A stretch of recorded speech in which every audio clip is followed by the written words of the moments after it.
থাকবে, ঠিক কিনা বলেন? আমাদের সেই প্রতিজ্ঞা, সেই প্রত্যাশা নিয়ে বিশেষ করে সদর দক্ষিণ উপজেলা এই কমিটি গঠন হলে হুজুরের মোবারকপূর্ণ মুখ থেকে ঘোষণা হলে এবং বাস্তবর খান কায়সার কমপ্লেক্সের শাখা কমিটি গঠিত হলে আমরা এই শাখা থেকে আমাদের সদর দক্ষিণ উপজেলা থেকে আমরা প্রতিজ্ঞা করব এই কমিটি আগামী যে আমাদের তারিখ দেবেন 1 সপ্তাহ 2 সপ্তাহ মধ্যে 1 মাসের মধ্যে আমরা প্রত্যেকটা ইউনিয়ন ওয়ার্ডের মধ্যে ছাত্র হিজবুল্লাহ জাগরণ সৃষ্টি করব, ঠিক কিনা? সেই আশা ব্যক্ত করে হুজুরের দোয়া নিয়ে এখানে শেষ করছি।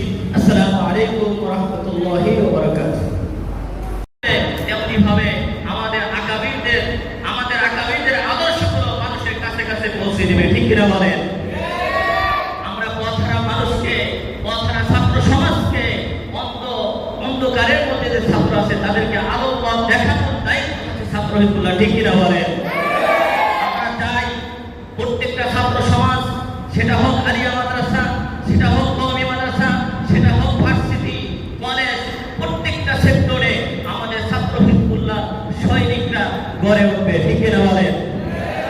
আমাদের কাজ কোনো ব্যক্তির স্বার্থ নয়। আমরা সাহাবায়ে কেরামকে গালিগালাজ করি না, ঠিক কিনা বলেন?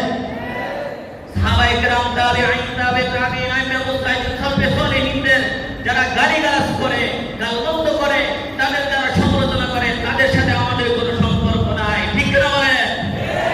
কোরআন সুন্নাহর বিরুদ্ধে যারা চলবে তাদের সাথে আমাদের কোনো সম্পর্ক নাই, ঠিক কিনা বলেন?